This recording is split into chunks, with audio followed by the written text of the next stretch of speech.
So ayun, okay, KGX, kamusta kayong lahat? Tingnan nyo to, KGX ha. So bago tayo magsimula, no, please lang, no, kung nagustuhan nyo yung mga video natin nakarang araw, please like and share yung video natin. Sa mga hindi pa nakapag-subscribe, no, subscribe na kayo sa YouTube channel natin. Tingnan nyo tong ginawa natin, no. Noong nakaraan, alam nyo to, okay? 3 days ago, so gumawa tayo ng support and resistance. Kung mapapansin natin, tingnan nyo, 1, 2, 3, ito yung nangyari kagabi sa 4 hours time frame. Saktong-sakto yung guhit natin. Di ba? So, ito yung area na ginuhitan natin and then rejected, bumalik ulit sa positive. And then, pumunta ulit siya dito sa kabilang candle, rejected na naman, okay ulit. Di ba? And then dito, so bumagsak siya ulit ng tuluyan and then rejected na naman. So, ibig sabihin, etong resistance, etong support natin na to, mga idol, is, I think, legit to. No? So, kung titingnan naman natin dito sa area na to, no? Ano yung next na support na tinitingnan natin? Etong area na to. Itong si 92, mga idol, no? 92, yan. Or si 92.5. Yang area na yan. Marami nagsasabi na pupunta siya ng 80 something, no? Nasa 86 or 85. Pero tulad ng sinabi ko sa inyo, mas maganda kung dahan-dahan ninyo siya, di ba? So dapat alam nyo kung nasan yung mga support ninyo and future mga resistance, di ba? Para at least alam niyo kung saan kayo mag-e-entry, lalo-lalo na kung future trader kayo, mga idol. Okay? Kung titingnan natin dito, ang dami ng kinakabahan dito, mga idol, kasi bukas kahit papaano magiging magalawang market, mag-open na ang market. I think Monday ba ngayon? Oo, Monday today. So, ay hindi, Monday ba? Oo, Monday ngayon. So, mamayang gabi is open na yung market. So, mamaya baka maging malikot na yan.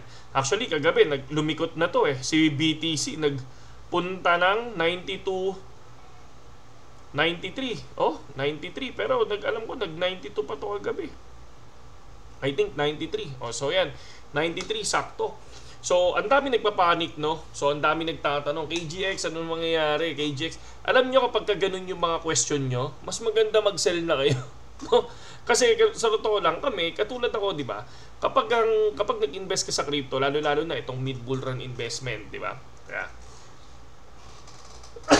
itong mid-bull run na ginawa ko sa sarili ko, no? Ang nilagay ko dito is Ethereum. Okay? So, Ethereum ako. So, sa akin, kung ano yung mangyari dyan ngayon, hayaan ko lang yan kasi para sa akin, gusto kong makita yung full potential eh. Gusto kong makita yung full potential nito. So, XRP, kumita tayo ng 600 pesos. Yan o, 600 pesos. Grabe naman.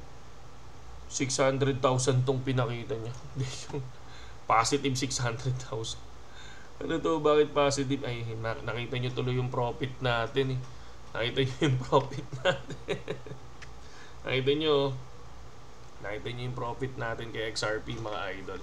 Diba? So, simple lang, mga idol, okay? So, tulad ng sinabi ko sa inyo, kung kayo ay hindi, kung kayo ay hindi sanay, mga idol, dito sa ganitong sistema, sa ganitong nangyayari ngayon sa market, ako for me, kung profit ka na, mas okay kung mag-let go ka na, no? So, mag-TP ka na. Kasi, baka mamaya, ito yung hindi mo kaya mawala na investment mo, di ba? Baka mamaya yung nilagay mo dito, huling pera mo na. So, ang hirap noon, mga idol, no? So, ayokong mas maganda kung ako yan, kung ganyan yung nararamdaman ko at hindi na ako makatulog at tingin na ako ng tingin sa market, wala na, no? Ako, for me, let go ko na siya, no? Kasi, makakasira yan, di ba? Baka mamaya may trabaho ka pa, baka masira pa yung trabaho mo dyan, mga idol, di ba? So tayo, katulad niya, no, yung nangyayari sa akin yan, dito nga, negative 34 yun. Negative 34K tayo, di ba? Pero kung titignan nyo, sa XRP is positive 619 tayo, mga idol, okay? 1,000 yan, mga lodi, no? So, pero tulad ng sinabi ko sa inyo, talagang nag-TP na ako dati kay XRP. Pero ito yung hinita natin dito sa account natin na to, no? So kasi syempre meron pa tayo ibang XRP. Na actually meron pa ako 1/4 1/4 pa ng ipon ko before na XRP. So far ito pa lang yung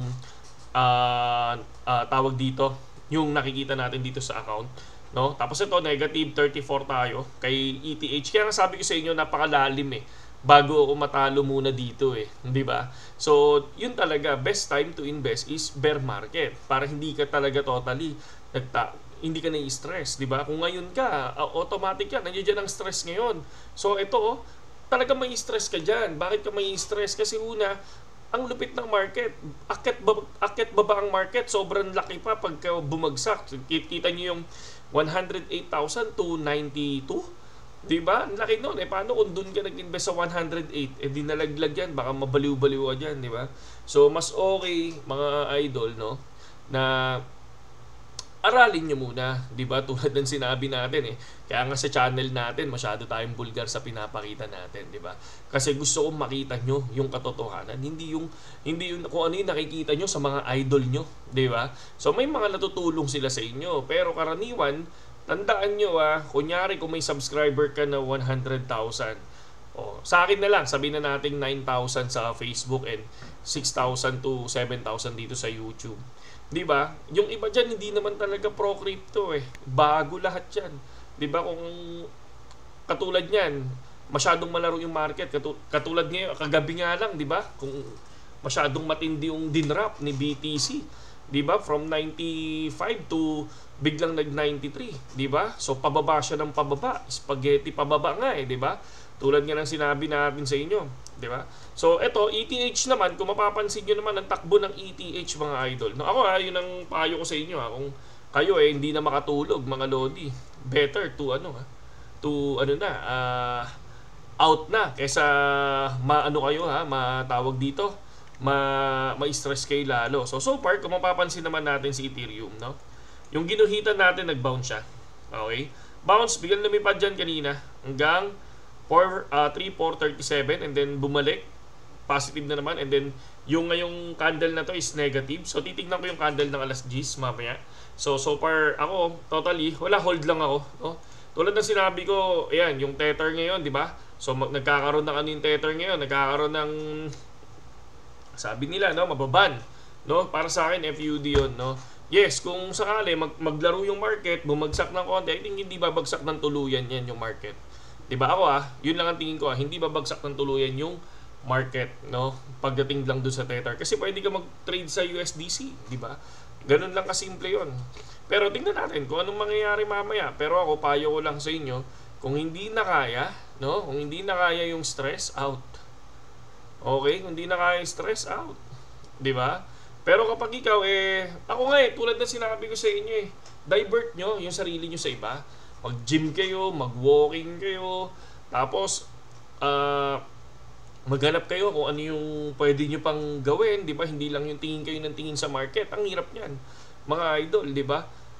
Tulad ng sinabi ko, ulti nyo baka trabaho nyo, tawag dito, maapektuhan pagdating sa ganyan, mga lods, di ba? So yun lang yung payo ko sa inyo. Ako, naka-hold lang ako, so titingnan ko kung ano mangyayari sa ETH. No, nasa ETH ako. So, XRP tulad ng sinabi ko, kukunin ko na yon, yung XRP natin kukunin ko na yan. Pero kung ako yung tatanungin, no, better bang i-hold ang XRP? Ang XRP kasi, tulad ng sinabi ko, ito lang, brief lang sa XRP. XRP is hindi unlimited supply. May 100 billion yata ang ng XRP. Pero, kung titingnan naman natin, at least hindi siya unlimited supply. Hindi katulad ni ETH. ETH is unlimited supply. Okay? So, pero tingnan natin kung ano mangyayari once na pumasok si XRP sa ETF. Kung kaya ba niyan lumipad, di ba? BGB, grabe ang nilipad ni BGB, di ba? Pero kasi mas maganda kung magkaroon ng kahit pa paano, kahit na hindi unlimited supply si XRP, pero pag nagkaroon ng burning, nako, nililipad dyan si XRP. No, itong SLP, hindi to sa akin sa Scholar to. Hindi yan sa akin, sa Scholar yan. Okay? Baka lang maano kayo, no? Baka lang tawag dito.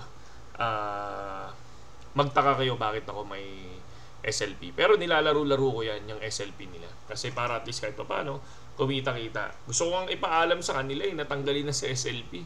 Tapos ilagay sa BGB. Kahit pa paano. Diba? Gusto ko ilagay dito sa BGB. Nasa 6.8 na naman si BGB. USDT tayo. BGB to USDT. Wala. So, I think nasa 8.4 kapag USDT. Okay? So, yun lang sa ngayon KGX, no? Yun lang payo ko sa inyo, mga lodi. Ako, tulad ng sinabi ko sa inyo, hindi financial advice. Pero, naka-hold lang ako. No? Kung titignan nyo sa ETH, late na ako nag-invest sa ETH, mga lodi. Pero, positive 100,000 yan noong nakaraan. Ngayon, negative 33. Di ba? Kung titingin nyo, negative 33, oh. 33K. Noong nakaraan, positive yan, ha. So, ngayon, negative 33K. So, ako ngayon, kahit pa paano, hold lang. Naka-hold lang tayo. Okay? So, titignan ko kung hanggang saan yung hold natin na yan. Pero, syempre, kapag nakikita ko na bumaba yung value ng ETH, wala na. Ano lang ako, hintayin ko na lang ulit na makuha niya ulit yan. Ganun lang kasimple yun. No? Kaya tulad ng sinabi ko, do your own research, take your own risk, invest mo yung kaya mong makatulog, no? Para at least hindi ka tingin ng tingin sa market. Okay? Saludo sa lahat, KJX. Magandang gabi sa inyo lahat.